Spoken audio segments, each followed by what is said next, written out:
Ciao a tutti ragazzi, oggi siamo qua con un nuovo video, appunto, come di consueto, mio lancio.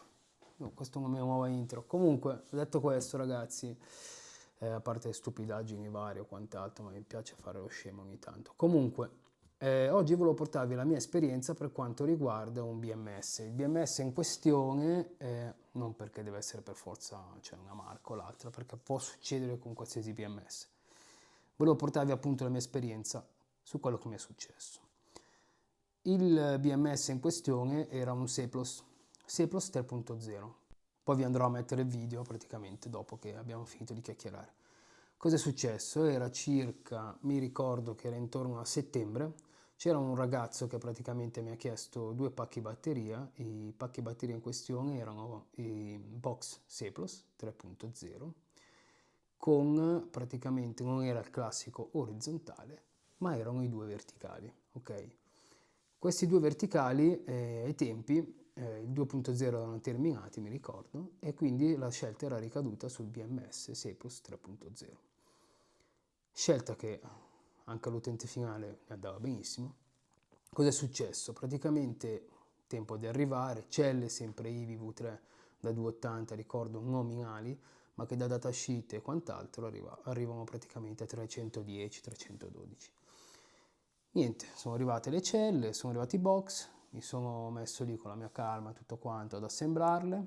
Prima però di assemblare ho fatto sempre il mio top balance, ok?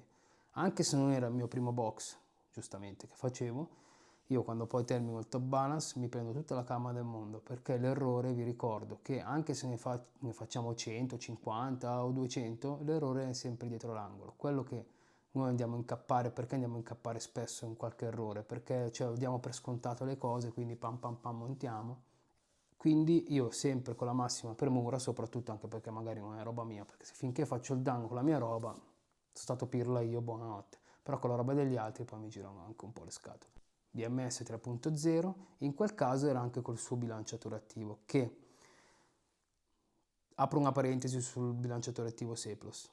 A parer mio il bilanciatore attivo della Seplos, anche adesso che ve lo tirano praticamente dietro in tutti i kit, ma perché, a me, questa è una mia idea, però quel poco che ho avuto a che fare con i bilanciatori attivi del 3.0 sono un po' così così.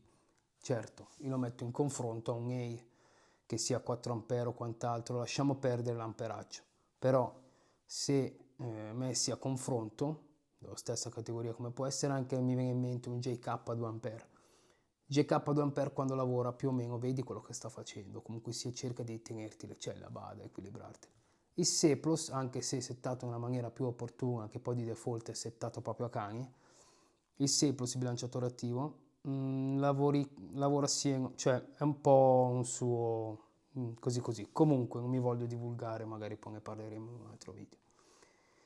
Cosa è successo? Io quindi ho montato il mio BMS, il mio bilanciatore attivo, ho fatto tutti i collegamenti del caso, poi ho collegato appunto il bilanciatore attivo al Seplos, vado a collegare più e meno generali e niente, mi metto, siccome è quello verticale, mi metto con lo schermetto, col pannello in piedi, lo appoggio, vado per accenderlo e poi cosa succede? Succede quello che adesso vedrete nel video, che vi allego adesso.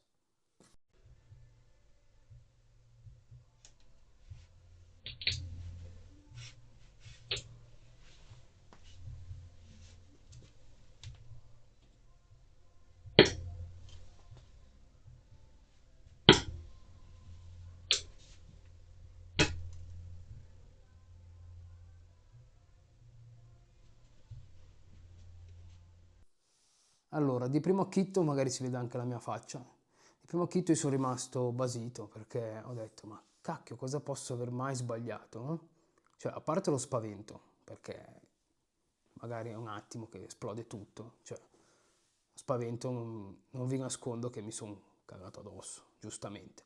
Ma poi, spento, quando ho fatto tutte le cose, quando sono un po' realizzato, sono andato a vedere che cosa era successo. Adesso io cercherò di mettervi magari delle foto qua. Praticamente era saltato. Praticamente questo BMS era già uscito difettato dalla casa, ok? C'era praticamente una sorta di corto. Quindi quando io sono andato ad accendere, ha fatto lucine di Natale come avete visto. Poi non vi dico, essendo che era un altro venditore, non era il mio abituale, ok? Non vi dico poi tutta la trafila per andare a cambiare il BMS. Perché poi hanno voluto foto, mica foto, perché poi vi prendono come una sorta di stupidi che non sapete quello che fate, quindi foto, video, nonostante nei video, nelle foto abbia fatto vedere che non ho commesso nessun errore, perché per l'amor di Dio io posso sbagliare, però prima di contattare il venditore io ho proprio appurato che non abbia fatto nessun errore di nessun genere, perché ripeto, l'errore ci può stare, per quello che vi dico di andare con calma e quant'altro, però anche quando andiamo con calma l'errore è dietro l'angolo, a volte essere troppo sicuri di se stesso può comportare l'errore. Quando ho appurato che non ho fatto nessuna sorta di errore, allora ho contattato il venditore, ha voluto foto, video, tutto il resto.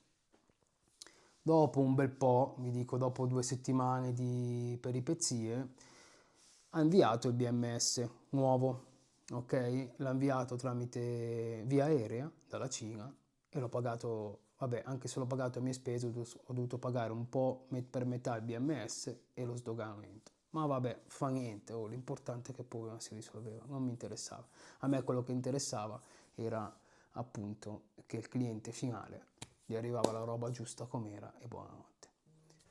Prima di tutto state attenti sempre, ve lo ripeterò fino alla morte, state attenti quando assemblate i vostri pacco batteria, ma quando fate le cose in generale state sempre attenti perché l'errore è dietro l'angolo, nessuno è perfetto, non siamo dei robot, quindi l'errore è sempre dietro l'angolo.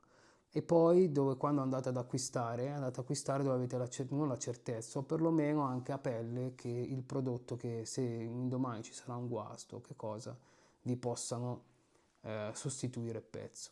Dopo questa cosa il venditore si è, diciamo, ammorbidito, comunque sia, ha capito, perché mi metto anche un po' nei panni loro, no? Ti scrivono magari tantissima gente che magari fanno anche di loro pugno, fanno anche qualche errore, non è che ti cambiano le cose così giusto per, capito? Quindi anche loro devono fare una sorta di loro verifiche, dopodiché cambiarti il pezzo. Dopo che è successo questo, che magari il venditore ha anche appurato che eh, sapevo dove mettevo le mani, no? E allora da quel momento in poi è stato un po' più, diciamo, tranquillo, no? Adesso mi viene da dire tranquillo. Adesso io non voglio fare la paternale a nessuno, però appunto volevo mettervi in guardia su come mi è successo a me, non per mio pugno, ma può succedere che appunto esce difettato, quindi è un attimo, cioè io ho voluto portarvi la mia esperienza su quello che mi è successo e ripeto, non vi nascondo che mi sono cagato addosso nel momento che ho acceso, però niente, ci rido e scherzo su perché mi ha fatto poi, se ci ripenso adesso, anche la mia faccia, il video, quando l'ho ripreso dalla telecamera, sono andato a vedermelo, fa molto sorridere la cosa, però al contempo mi fa riflettere, capito? Niente ragazzi, questo voleva essere un video così giusto per appunto e ci tengo sempre a ringraziarvi per tutto quanto, per tutto quello che fate. Se vi è piaciuto il video mettete un bel mi piace, se volete iscrivervi iscrivetevi e come sempre vi dico ciao belli!